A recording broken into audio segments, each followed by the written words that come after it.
이거는 그냥 이중성이라서 하나 들고 와봤습니다. 얘 이름이 이중성이거든요. 예, 성이 이 이름이 중성. 예. 앞모습 같아 보이기도 하고 옆모습 같아 보이기도 하고 뭐 그렇죠. 예, 심심해서 한번 가져와봤습니다. 앞모습이지.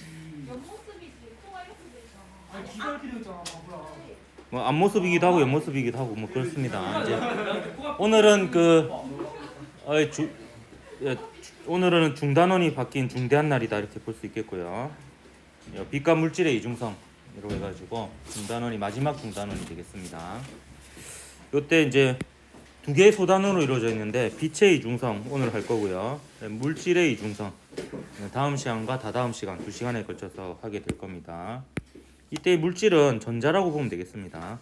물리학원에서 다루는 물질의 이중성이라는 것은 결국에 전자의 이중성을 주로 다룬다 이렇게 보면 되겠습니다. 학습 목표는 빛의 이중성을 알고 영상 정보가 기록되는 원리를 설명할 수 있다인데 주로 이제 빛의 이중성에 대한 얘기가 주를 이룰 거고 광전 효과를 해석하는 내용이 주를 이루게 되겠습니다. 교과서 170에서 175쪽이 해당되고요. 우리나라 남성의 평균 키더라고요. 175. 그거보다 그치. 딱 제 키라고 보면 돼요. 제가 그 군대 입대했을 때 174.6cm였거든요. 174.6cm. 야 나도 키가 180은 그냥 넘을 줄 알았는데. 이렇게 아야. 선생님 아버지가 178cm시거든요. 아버지보다 키가 작은 특이한 케이스였지. 나도 한때 키가 이거 하기 전에 교과서 있는 거 잠깐 볼까요? 이게 생각 나누기 해가지고 어떻게 알았지? 그 파도와 같은 파동하고 야구공과 같은 입자의 차이점이 파도는 이렇게 돌아서 갈 수 있죠. 근데 얘는 부딪혀가지고 에너지가 한꺼번에 이렇게 전달되는 그런 겁니다. 그래서 대충 우리가 느낌적으로 파동이냐 입자냐라는 거는 이제 개념적으로 잡혀 있는데 그러한 상식이 미시 세계에서는 좀 깨지는 그런 부분들이 있습니다. 빛 같은 경우에도 빛이 만약 입자면은 이렇게 통과하거나 부딪히거나 둘 중에 하나니까 경계가 그림자의 경계가 명확해야 되는데 실제로는 이제 이렇게 회절되어 가는 빛이 있기 때문에 그림자의 경계가 모호하죠. 그래서 빛이 입자냐 파동이냐는 사실 논란이 끝난 줄 알았었습니다.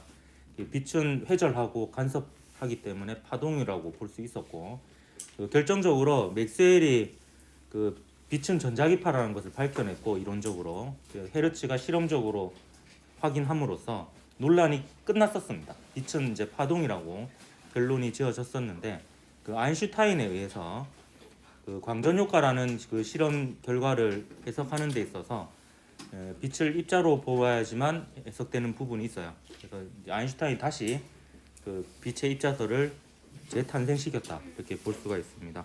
그 아인슈타인의 그 광전 효과에 대한 논문으로 노벨 물리학상을 받게 되고요.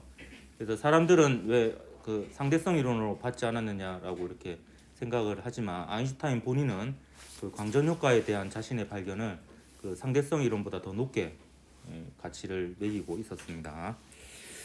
그래서 오늘은 그 광전 효과를 아인슈타인이 해석한 그 이론 광양자설에 대해서 한번 배워보도록 할게요. 뭔가 좀 복잡하죠. 여러분 프린트는 흑백이죠? 저는 칼라입니다. 좋겠네. 네. 컬러예요?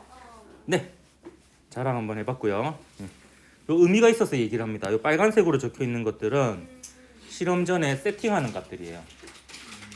옛날에는 뭐 이렇게 변인 통제라고 이렇게 배웠었는데 그래서 뭐 이게 결과적으로 통제 변인이나 조작 변인이 되는 일정하게 유지시키거나 변화시키는 그런 값들이 되는 거고요. 그래서 여러분도 색깔을 이렇게 따로 구분해서 칠하기를 권장합니다. 요 파란색으로 적은 것들은 전부 다 그 측정하는 값들입니다. 실험 결과에 해당하는 값들이에요. 그래서 이 페이지에서는 빨간색, 파란색을 그렇게 구분해가지고 제가 필기할 때 좀 제도록 통일해서 필기를 하도록 하겠습니다. 광전 효과를 아인슈타인은 어떻게 해석을 했냐면 딱 한 줄로 요약을 해줄게요. 광전 효과는 일단 광전 효과 자체는 뭐냐면 이 빛광자의 전자할 때 전자인데요. 금속에 빛을 비추었더니 전자가 튀어나왔어요. 그걸 광전 효과라고 합니다. 근데 이 실험 결과들이 보면은 빛을 파동이라고 생각하면 해석 안 되는 부분들이 있습니다. 그래서 이제 아인슈타인이 광양자설을 도입을 했고요. 아인슈타인은 이 광전 효과를 광자는 그 빛을 입자로 봤을 때 그 입자의 이름입니다. 영어로는 포톤이고요. 저는 스타크래프트를 잘 안 했겠지만 옛날에 그 포톤 캐논 이런 게 있었거든요. 포톤 캐논. 그게 이제 한글화 시켜서 번역하면 광자프로 번역이 되거든요. 요 광자와 금속 안에 있는 전자의 1대1 충돌입니다. 그래서 오늘 수업 듣고 나면 요 한 줄을 딱 기억하면 요걸로 사실 모든 게 설명이 되는 부분이거든요. 그래서 광전 효과 하면 여러분 머릿속으로 딱 바로 이렇게 생각해 주죠. 광자와 전자가 1대1로 충돌하는 현상이다. 이렇게 이제 기억을 하기 바랍니다. 그래서 아인슈타인이 해석했던 이 방식대로 설명을 먼저 하고요. 파동이라고 생각하면 안 되는 이유에 대해서 그 이유에 얘기하도록 하겠습니다. 실험 장치 먼저 설명하도록 할게요. 우선 광전관이라고 불리는 이 부분은 실제로는 유리로 이루어져 있고요. 투명하게. 요 안에는 진공 상태입니다. 왜냐하면 이 빛이 가서 금속판에 있는 전자가 나오게 되는데 이 전자가 다른 물질과 부딪히면 안 되기 때문에 진공 상태로 만듭니다. 그럼 여기 빛이 도달해 가지고 요 금속판에서 이렇게 전자가 튀어나올 건데요. 이 전자가 튀어나와서 요 피 쪽으로 가서 여기 전류계를 지나가면은 전류값이 측정되는 이런 실험 장치입니다. 참고로 이제 요 금속판을 음극이라고 하고요. K로 적혀 있는 이 부분 있죠? 여기 음극이고요. 요 P가 양극입니다. 자, 이때 빨간색부터 설명을 할게요. 이게 이제 빛이 금속판에 도달하게 되는데 이것을 이제 광자가 금속판에 도달한다라고 볼 거고요. 이때 이 광자 한 개의 에너지가 빛의 진동수하고 관계가 있습니다. 광자 한 개의 에너지는요, 플랑크 상수 곱하기 빛의 진동수입니다. 그래서 진동수를 바꿔가면서 이렇게 실험을 해요. 진동수가 바뀌면 가시광선 같은 경우는 색깔이 다른 빛으로 실험을 하게 되는 겁니다. 그리고 광자 빛의 세기에 해당하는 거는 뭐가 되냐면 이 빛의 세기는 어떻게 조절하냐면 이 앞에 조리개를 놔둬요. 그래서 조리개를 열었다 닫았다 하기도 하고요. 아니면 조리개 자체가 구멍의 크기가 다양하게 이렇게 있어서 그 구멍의 크기 자체를 바꾸기도 합니다. 그래서 빛의 세기는 결국 빛의 밝기라고 볼 수가 있는데 구멍이 큰 녀석이 앞에 있을수록 빛이 많이 통과하겠죠. 그럼 밝게 되겠고요. 밝은 빛은 광자의 개수가 많다라고 해석을 합니다. 내가 그 앞선 두 반에서 개수라고 적었다가 세 번째 수업할 때 이게 개수가 아니고 개수라고 이렇게 누가 얘기해 주더라고. 내가 아직 국어를 다 깨우치지 못해가지고 읽을 때는 개수라고 읽으면 되는데 이게 쓸 때는 개수 이렇게 읽어야 된다더라고. 강아지 숫자 개수. 알았다. 광자의 개수. 갑자기 덥네. 오늘 날씨가 추웠는데. 그래서 이런 것들을 조절하면서 실험을 합니다. 그 다음에 W는 금속의 일함수인데 금속의 일함수는 뭐냐면 그 화학에서 이온화 에너지하고 느낌이 비슷하다라고 보면 돼요. 전자가 이 금속의 원자핵으로부터 구속되어 있죠. 원자핵이 당기고 있습니다. 그 당기는 힘을 이겨내고 전자가 튀어나와야 되잖아요. 그래서 전자를 떼어내기 위해 필요한 최소한의 에너지가 일함수다. 이렇게 보면 되겠습니다. 그러니까 일함수보다는 큰 에너지를 가진 광자가 도달해야지만 전자가 튀어나옵니다. 그런 상황이고요. 여기까지는 뭐 좀 할만합니다. 전류계까지는 좀 할만해요. 전류계 이제 설명을 하도록 할게요. 아까 요 금속판을 음극이라고 했고요. 요 부분을 양극이라고 했죠. 자, 광자가 가가지고요 전자랑 1대1 충돌한 다음에 전자에게 에너지를 전달해서 전자를 이렇게 튀어나오면 요 P 쪽으로 들어가게 되는데요. 이때 요 양극 쪽을 전원장치의 플러스 극에 연결하고요. 요 음극 쪽을 전원장치의 마이너스 극으로 연결하면 이게 순방향 전압이 됩니다.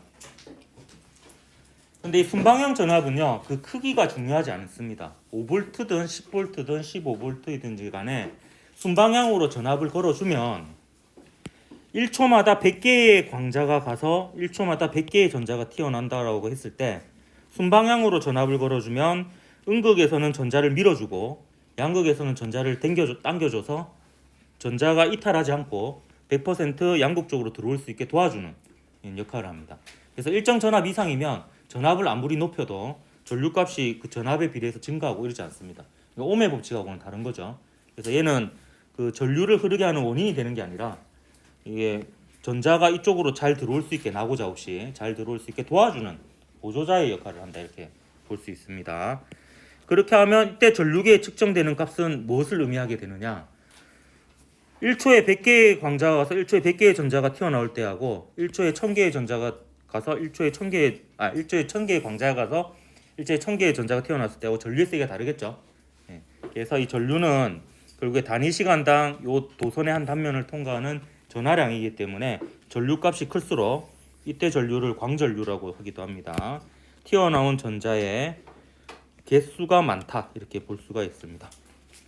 예수. 그래서 광전류로 튀어나오는 전자의 개수를 측정하는 거다 이렇게 보면 되겠습니다. 자, 이제 좀 어려운 얘기가 시작이 됩니다. 지금까지도 어려웠는지 모르겠지만 정지전압이 가장 어려워요. 예, 그 광전 효과를 이해하는 데 있어서 정지전압은 뭐냐면 이런 겁니다. 요렇게 연결해 주면요 역방향 전압이 됩니다. 요 음극을 플러스 전원 장치에 양극을 마이너스 쪽에 연결을 시키면 역방향이 되거든요. 이러면 이게 전자가 튀어나올 때 요 플러스라고 연결된 부분에서 전자를 잡아당기고요. 요 마이너스라고 연결된 부분에서 전자가 못 들어오게 막아서게 됩니다. 그래서 1초에 100개의 광자가 가서 1초에 100개의 전자가 튀어나왔을 때 나고자가 생기기 시작해요. 그래서 역방향으로 전압을 높이다 보면 전류 값이 점점 작아집니다. 작아지다가 어떤 특정 전압이 딱 되면은 그 순간에 요 광전류가 0이 되는 순간이 생겨요. 그러면 요 튀어나온 전자를 모두 막아선 순간이 되는 거예요. 그때 전압의 크기가 튀어나온 전자의 최대 운동 에너지 값에 비례합니다. 그래서 요 정지 전압은 튀어나온 전자의 운동 에너지를 측정하는 거다.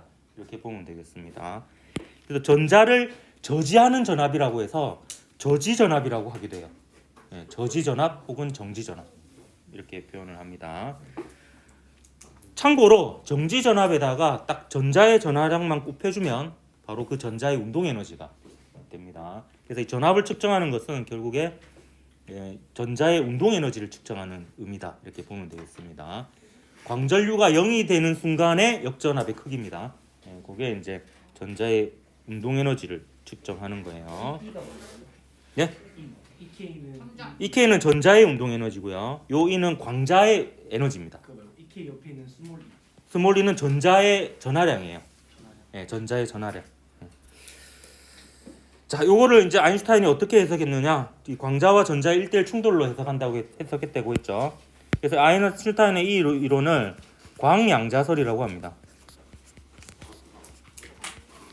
이 양자라고 하는 것은 뭔가 불연속적인 물리량을 가질 때 그 물리적 대상을 양자라고 하거든요. 그래서 빛이 양자화되어 있다라는 거예요. 그래서 빛이 처음에는 아인슈타인이 입자라고 얘기까지는 하지 않고 광양자라는 표현을 썼어요. 빛이 에너지를 전달할 때 파동처럼 연속적으로 에너지를 전달하는 게 아니라 입자처럼 불연속적으로 한 번에 에너지를 전달한다. 이렇게 얘기를 했는데요. 그래서 입자랑 비슷하지만 좀 입자의 개념은 아니었습니다. 처음부터는. 근데 나중에는 이제 아예 그냥 입자다라고 얘기를 하게 됩니다. 지금은 이제 우리가 최종 버전으로 배우기 때문에 빛을 입자로 간주하고 해석을 할 거고요. 이때 이제 빛 입자 한 개의 에너지가 광자 한 개의 에너지가 HF인 거고요. 금속의 일함수만큼 에너지를 주고 남은 에너지를 가지고 전자가 튀어나오게 됩니다. 이런 관계에 있습니다. 아, 예. 와, 너 진짜 멋있다. 자, 요거와 관련해서 제가 비유를 하나 들어주도록 할게요. 이건 제가 한 건 아니고요. 그 엘리건트 유니버스라는 책을 쓴 그 브라이언 그린이라는 사람이 비유한 예시인데요. 요게 좀 억지스럽긴 하지만 이걸 이해하는데 굉장히 도움이 잘 돼가지고 소개를 합니다. 이 사람이 그 책에 이렇게 설명을 해요. 어떤 사막에 커다란 여관이 있어요. 근데 여관에는 그 지하 감옥이 엄청나게 크게 지어져 있었고요. 주인이 약간 또라이였습니다. 그래서 이 주인이 이 투숙객들만 오면 아이들만 납치해가지고 지하 감옥에 가둡니다. 이때 아이들이 전자에 해당이 되고요. 지하 감옥이 금속에 해당이 됩니다. 그래서 그 금속에 갇혀 있는 전자가 되는 거고요. 이때 이제 방송을 합니다. 주인이 약간 또라이라고 했죠. 이제 몸값을 제시해요. 이 아이가 나오려면 나한테 한 아이당 200원씩 필요하다. 200원씩. 또라이라 그랬죠. 돈이 목적이 아니에요. 그래서 그 200원이 뭐냐면 이제 통행료에 해당이 되는데 금속의 일함수에 해당됩니다. 이때 모든 그 돈의 액수는 에너지의 크기가 되는 거예요. 이때 통행료가 일함수예요. 그리고 그러면 이제 부모들이 어떤 식으로 애들한테 돈을 전달할 수 있느냐? 돈을 던져야 됩니다. 돈을 던져서 그 감옥에는 창살이 있기 때문에 창살 사이로 아이들이 돈을 받을 수 있어요. 근데 전제 조건이 있습니다. 실제로요. 원자는 대부분 비어 있는 공간이에요. 전자와 전자 사이는 매우 큰 공간이 있습니다. 따라서 광자하고 전자가 충돌할 때에는 1대1로 충돌할 수밖에 없습니다. 확률적으로. 따라서 아이들이 너무 많아가지고요. 돈을 던져줘도 한 아이당 무조건 돈 한 개만 받을 수 있습니다. 아무리 많이 던져주고 아무리 오랫동안 계속 던져줘도 한 아이는 꼭 하나의 돈만 가질 수가 있습니다. 그러면 100원짜리를 100개 던진다고 해보세요. 그럼 100명의 아이가 100원씩을 갖게 되는 거예요. 요때 이 액수는 뭐냐면 던져주는 돈 한 개의 액수입니다. 광자 한 개의 에너지. 그래서 100원짜리를 100개 던져주면 아무도 못 나옵니다. 1000개 던져줘도 아무도 못 나오고 계속 던져줘도 못 나오는 거예요. 한 아이당 100원씩밖에 못 가지니까 1대1 충돌이라고 했습니다. 200원짜리. 근데 500원짜리를 던져준다. 500원짜리 500원짜리를 던져주면 200원을 주고 약간 주인이 또라이를 했죠. 주인은 더 받진 않아요. 무조건 200원만 받습니다. 200원 받고 300원씩 일일이 나눠줍니다. 그래서 이게 300원씩 애들이 갖고 나오겠죠. 그럼 이게 그 거스름돈이 튀어나오는 전자의 운동 에너지다. 이렇게 보면 되겠습니다. 그래서 이 비율을 머릿속에 딱 넣은 다음에 실험 결과를 해석해 보도록 할 건데요. 그 전에 이 금속의 일함수는 진동수로 표현하기도 하는데요. 이 W는 HF0 이렇게 표현하기도 합니다. 이때 이 F0는요. F0는 문턱 진동수라고 합니다.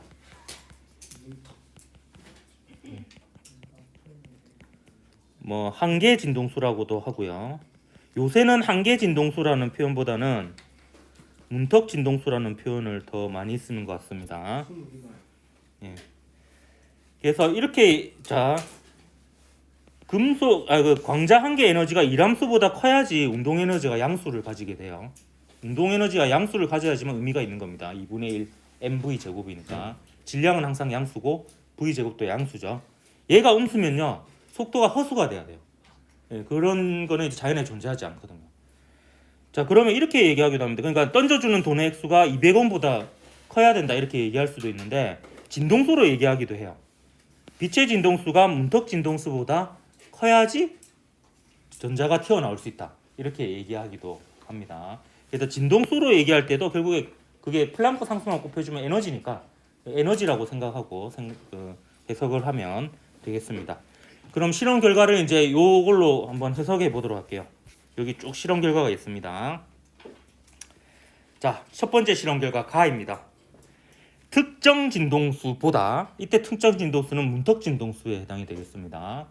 200원에 해당되는 거죠, 통행료. 요 200원보다 큰 액수의 돈을 비추면은 그러니까 200원보다 더 큰 액수를 가진 돈을 던지면 500원짜리나 1000원짜리 이런 걸 던지면 그 세기와 관계없이 그러니까 몇 개를 던지느냐와 관계없이 비추는 즉시 그 전자가 튀어나올 수 있어요.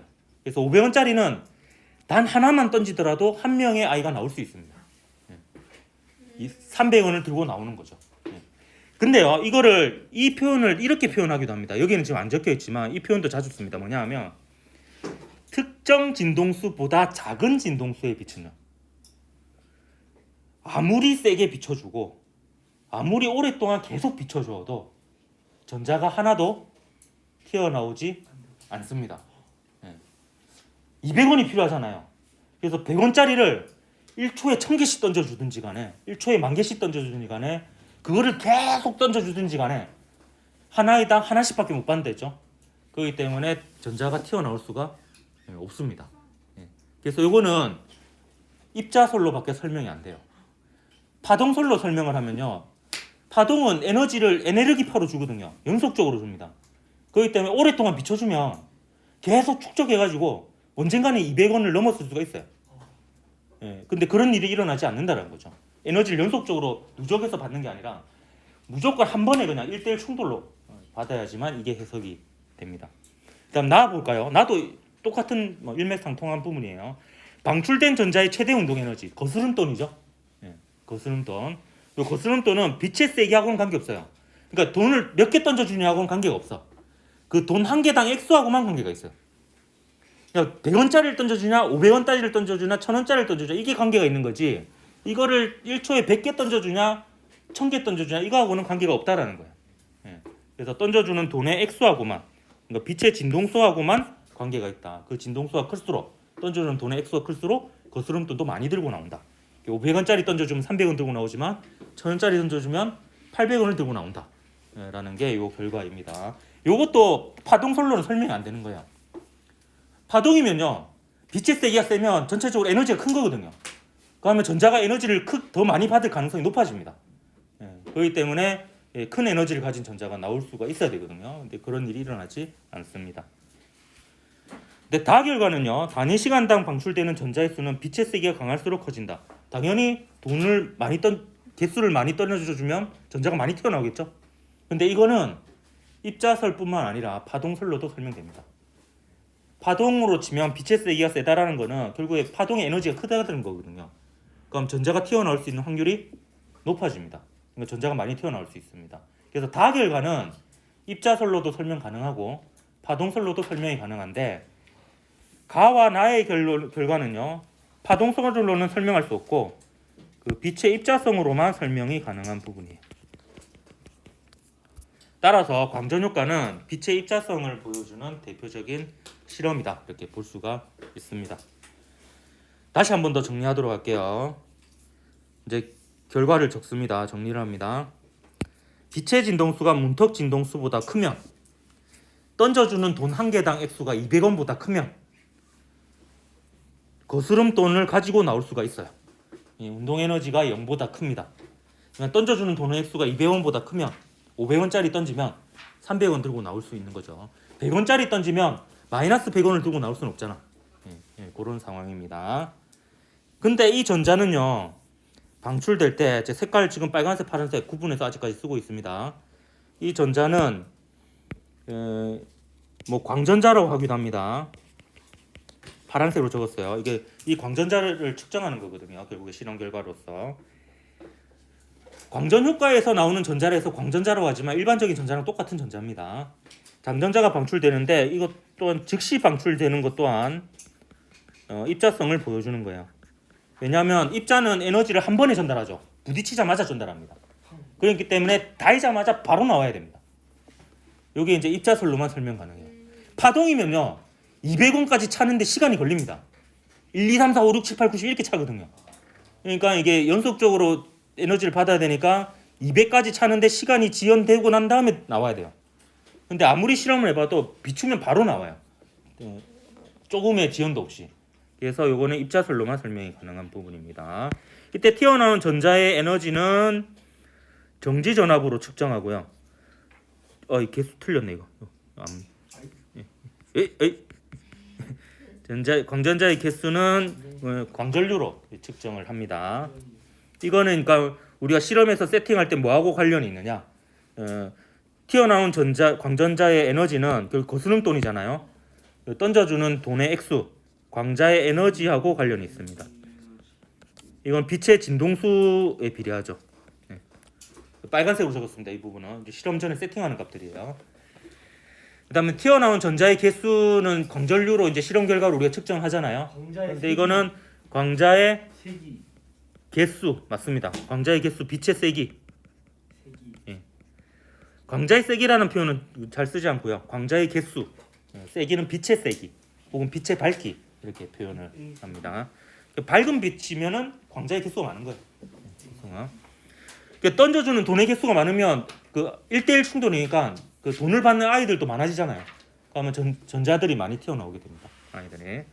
그래서 아까 그 말한 그 브라이언 그리닌이 비유한 그 장면으로 다 치환해가지고 광전 효과를 해석하면 아마 문제를 잘 풀 수가 있지 않을까 생각이 듭니다. 자, 이제 나머지는 이제 찌개다시다 이렇게 볼 수가 있는데 끝은 아니고요. 광전 효과의 이용 예인데요. 뭐 되게 많아요. 용어 자체는 알고 있어야 됩니다. 광다이오드, 태양전지, 광센서, 광전관, 전하결합 소자, CCD 요것들은 전부 다 광전 효과를 이용하는 건데 요거 다 원리는 태양전지하고 똑같습니다. 태양전지는 예전에 다이오드 할 때 얘기를 했었고요. P형 반도체와 N형 반도체를 접합시켜서 여기에 빛을 비춰주면요. P형 반도체의 원자가띠에 있던 전자가 광자로부터 1대1 충돌을 통해 에너지를 얻어서요. 전도띠로 전이를 하게 됩니다. 이때 최소한 띠틈 이상의 에너지를 가진 광자를 비춰줘야지만 이 현상이 일어나요. 그래서 요 반도체에서 요 띠 간격에 해당하는 게요. 요게 이제 금속에서는 이람수에 해당이 되는 부분이다 이렇게 볼 수 있습니다. 그래서 반도체에서 띠 간격이 결국에 금속에서는 이람수에 해당하는 대응하는 그런 의미다라고 보면 되겠습니다. 그래서 광자 한 개당 에너지가 띠틈 이상의 에너지를 가지는 광자를 비춰주면 이 현상이 일어나는 거예요. 그래서 이 태양전지의 원리를 광전 효과라고 하는 이유가 바로 여기에 있습니다. 태양전지는 빛의 입자성을 이용한 장치입니다. 근데 이때 나오는 전자를요, 그 전류로서 에너지로서 쓰면 태양전지가 되는 거고, 그거를 일종의 신호로서 쓰면 나머지 광다이오드, 광센서, 광전관, 전하결합 소자 같은 게 되는 거예요. 이걸 신호로 쓰면 예를 한번 들어볼게요. 도난경보기입니다. 도난경보기는 사실 그 영화에서는 막 레이저 빛이 막 이렇게 보이잖아요. 실제는 보이지 않는 빛으로 만듭니다. 가시광선이 아닌 빛으로 만드는 거죠. 그러면 이제 도둑놈이 없을 때는 빛이 정상적으로 여기에 도달해요. 광전관에. 그래서 광전 효과가 일어나고요. 광전류가 흐릅니다. 그럼 전자석이 작동을 하게 돼서 자기력이 요 탄성력보다 더 세면 이게 이쪽 스위치가 이쪽으로 가게 되죠. 그럼 요 회로는 열리게 되고요. 부저가 울리지 않습니다. 근데 도둑놈이 이렇게 싹 지나가서 이쪽에 오는 빛을 막아버리잖아. 막아버리면 여기 광전 효과가 일어나지 않아요. 그럼 이 광전류가 흐르지 않으니까 전자석이 작동하지 않죠. 그럼 반대편에서 용수철이 당겨가가지고 탄성력이 자기력을 이기게 되면서 요 회로가 닫히면서 부저가 울리는 이런 구조입니다. 그러면요. 네, 같은 진동수랑 타장의 빛을 예. 비춰주면은 안 울리는 거네요. 그렇죠. 네. 그럼 이과생이면은 다 훔칠 수 있겠네. 근데 이걸 정확히 맞춰야 되니까 쉽지가 않죠. 자, 그다음 화재 경보기는 어떻게 되느냐? 화재 경보기는 요 빛이 여기서 나오고요. 그다음에 여기에 그 광센서를 놔둡니다. 그럼 화재가 일어나지 않을 때에는 그냥 빛이 여기로 가기만 해요. 여기로만. 그러니까 광센서 쪽에 도달하지 않는 거죠. 근데 화재가 나서 연기가 들어오면 요 연기 입자에서 난반사와 산란이 일어나게 되고요. 그러면서 이제 이쪽으로만 가던 빛 중에서 일부가 이쪽으로 산란되어서 가게 됩니다. 그러면 여기서 광센서에서 이제 광전 효과가 일어나겠죠. 그러면서 이제 그 신호를 증폭시켜서 경보 장치를 울리게 되는 이게 이제 화재 경보기가 되겠습니다. 네, 넘어가서 그럼 CCD는 뭐냐? 요 디지털 카메라나 자동차 우방 카메라, 스캐너, 내시경, 천체망 결국에 디지털 카메라입니다. 휴대폰에 있는 카메라이기도 하고요. 요거는 그러니까 어떤 식으로 칼라 영상을 얻어내느냐? 각각의 이제 그 태양 전지판과 같은 구조라고 PN 접합 부분이라고 하겠죠. 그 부분에 빨간색 필터, 초록색 필터, 파란색 필터를 씌우고요. 그 각각의 빛의 세기를 측정합니다. 광전류로. 광전류 빛의 세기를 측정하면 빨간색 빛의 세기, 초록색 빛의 세기, 파란색 빛의 세기를 알 수 있으니까 이제 색깔을 다 나타낼 수가 있는 거예요. 그래서 이거를 다시 영상 신호로 바꾸면은 우리 화면으로 볼 수가 있는 거죠. 이게 이제 CCD의 원리입니다. 이 디지털 카메라 구조는 뭐 한번 읽어보도록 하고요. 별로 그게 중요하지 않고 문제 풀어보도록 하겠습니다. 2020년 4월 고3 학력평가 15번 문제입니다. 그림가는 금속판 A에 단색광 P를 비추었을 때 광전자가 방출되지 않는 것을 나는 A에 금속판은 똑같죠. 통행료는 똑같습니다. 단색광 Q를 비추었을 때 광전자가 방출되는 것을 나타낸 겁니다. 약간 금속판의 문턱 진동수를 FA라고 할게요. 요게 200원에 해당이 되는 겁니다. 그리고 단색광 P의 진동수를 FP, Q의 진동수를 FQ라고 하면 일단 이 FA가 기준이 되고요. 지금 얘는 튀어나왔죠? 보스럼돈을 가지고 나올 수 있습니다. 그래서 얘가 200원보다 큰 거예요. 200원보다. 따라서 FQ는 문턱 진동수 FA보다 크고 FP는 지금 비춰도 아이들이 못 나오고 있죠. 그러니까 200원짜리보다 작은 걸 던지고 있는 거예요. 그래서 200원보다 작은 돈이다. 이렇게 보면 되겠습니다. 따라서 진동수는 P가 Q보다 작습니다. P는 안 튀어나왔으니까 200원짜리보다 작은 걸 던진 거고요. Q는 튀어나오고 있으니까 200원보다 큰 돈을 던진 겁니다. 돈의 액수가 진동수에 비례한다 보면 되겠고요. 다음 니은 가에서 P의 세기를 증가시켜. 자, 여러분 이게 세기가 나왔잖아요. 그럼 여러분 머릿속으로 바로 전환시키면 됩니다. 이 세기는 광자의 개수입니다. 개수. P의 세기는. 그러니까 P의 세기를 증가시키는 거라는 거는 광자의 세기를 증가시키는 거예요. 광자의 개수를 증가시키는 거예요. 근데 지금 100원짜리 던지고 있잖아요. 그럼 100원짜리를 100개 던지고 있다가 100원짜리 1초에 200개씩 던진다 한들 무조건 1대1 충돌이라고 그랬지. 하나에 당 100원씩밖에 못 가집니다. 결과적으로. 그럼 튀어나온 전자가 있겠어 없겠어? 없겠죠. 아무리 세게 비추고 오래 비춰도 무조건 1대1 충돌밖에 일어나지 않기 때문에 튀어나오지 않습니다. 튀어나오게 하려면 돈의 액수를 늘려야 돼요. 그거밖에 없습니다. 진동수를 큰 걸로 바꾸는 수밖에 없습니다. 자, 디귿 나에서 광전자가 방출되는 것은 빛의 입자성을 보여주는 현상이죠. 광전 효과는 빛의 입자성입니다. 이거는 뭐 공짜백입니다. 이렇게 되면 디디 3번이 답이 되겠습니다. 자, 2021년 11월 수능 7번 문제입니다. 그림가는 단색광이 이중슬릿을 지나 금속판에 도달하여 광전자를 방출시키는 실험을 나는 가의 금속판에서 위치에 따라 방출된 광전자의 개수를 나타낸 것입니다. 옳은 것을 골라라 했네요. 이게 참 오묘한 실험입니다. 두 개를 융합한 거예요. 단색광을 이중슬릿을 통과시켰죠. 간섭이 일어나요. 이 부분은 빛의 파동성입니다. 근데 그 빛이 금속판에 도달해서 여기서 튀어나오는 광전자의 개수를 측정했어요. 그러니까 이거는 또 빛의 입자성을 보여주는 실험이에요. 그래서 빛의 파동성과 입자성을 보여주는 실험을 다 한꺼번에 하는 이런 융합된 문제다 이렇게 볼 수가 있습니다. 자, 단색광의 세기를 증가시키면 세기와는 뭐라고 바로 바꿔야 되지? 광자의 개수입니다. 개수를 늘리면 O에서 지금 O는 보강 간섭이 일어나면서 전자가 튀어나오고 있잖아요. 튀어나오고 있는데 개수를 증가시키면 더 많이 튀어나오겠지. 그래서 이 O에서 방출되는 광전자의 개수도 비례해서 증가합니다. 다음 니은 금속판의 문턱 진동수 200원입니다. 통행료는 단색광의 진동수보다 작죠. 그러니까 나올 수가 있는 거죠. 500원짜리 던지고 있는 겁니다. 지금 500원짜리나 1000원짜리 던지고 있는 거예요.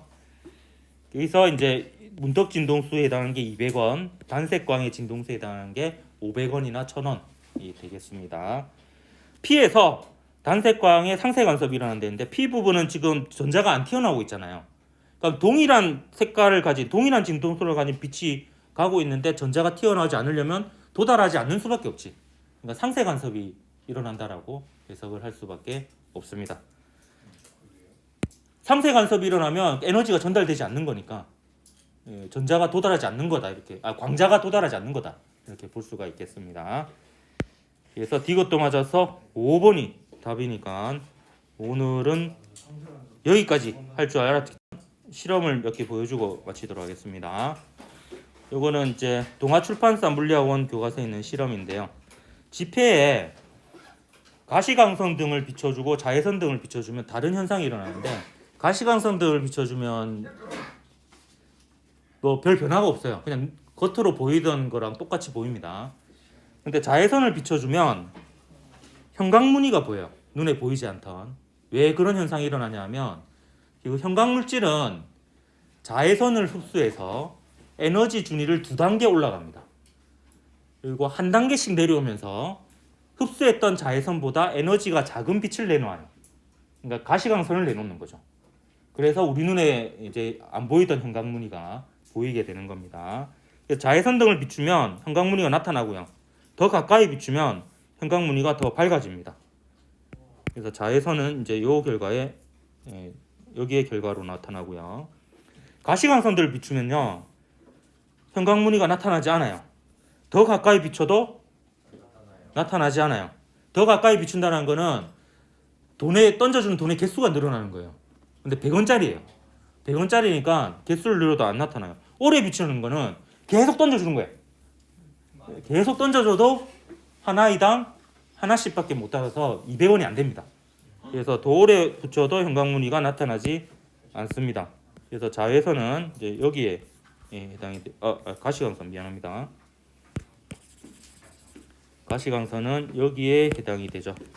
그래서 이 결과가 가시광선의 이 결과가 이제 빛의 입자성으로밖에 설명이 안 되는 부분인 거예요. 파동이라면 오래 비추면 나와야 되거든.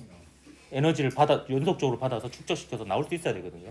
근데 이제 그렇지 않다는 거는 이제 빛은 입자로 봐야지 이 현상이 해석이 됩니다. 실제로 보여주도록 할게요. 근데 빛은 그러면 입자예요, 파동이에요? 어쩔 땐 입자고 어쩔 땐 파동입니다. 입자이기도 하고 파동이기도 하고요. 둘 다인 거예요. 예, 둘 다인 거죠. 그게 언어의 문제라고 얘기할 때도 있어요. 입자 파동이라는 게 우리 인간이 만들어낸 용어니까 자연은 거기에 딱 맞지 않다는 거죠. 안 보이던 게 보이죠. 저 뭐예요, 저 짝대기가? 요게 형광문이에요. 이 먼지 같아 보이지만 모든 동일한 지폐는 동일한 위치에 동일한 무늬가 있습니다. 저 짝대기 같은데요? 예. 이게 너무 예, 또 가까이 비추면 더 진해지죠. 살짝 설명시켜. 이거 너무 멋이 없는데. 예. 이게 이 자외선 등이 좀 싸구려라서 그렇고 좀 더 좋은 자외선 등으로 보면 무늬가 있네. 예, 이걸로 보면 더 멋진 무늬를 볼 수 있습니다. 뭐야? 몰랐어. 예, 1,000원짜리는 이제 그 형광무늬가 이렇게 보이고요. 근데 저 짝대기. 뒷면은 뭐 별거 없습니다. 여기 5,000원짜리. 예, 5,000원짜리고 뒷면은 또 별거 없고요. 예. 여기 10,000원짜리. 언제 이거? 오, 뿌리 깊은 나무 아니에요? 요거 뒷편이고 5만 원짜리 이고요. 좀 아쉬워. 여기 어머, 다시 앞. 이게 외국 돈도 해보면 되게 다양한 형광무늬를 볼 수 있어요. 재밌어요, 되게.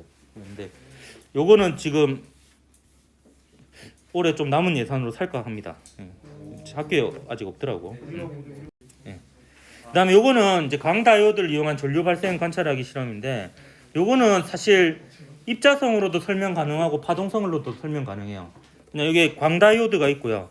여기에 이제 손전등을 가까이 하면 빛의 세기가 세지죠.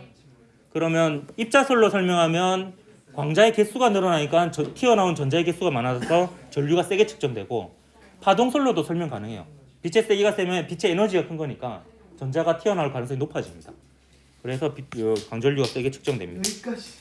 이거 보여줄게요. 일단 가까이 가면 강전류가 세게 측정되는 거를. 저는 화장실 가겠습니까?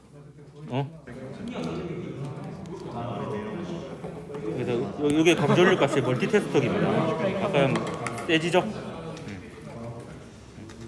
멀어지면 다시 약해지고. 네, 어떤 학생의 목소리입니다. 자, 여기까지 하고 다음 시간에 물질의 이중성 하도록 하겠습니다. 전자의 이중성이라고 보면 되겠습니다. 아니요, 그 다음 시간, 다다음 시간까지. 네, 2번이나 남았어.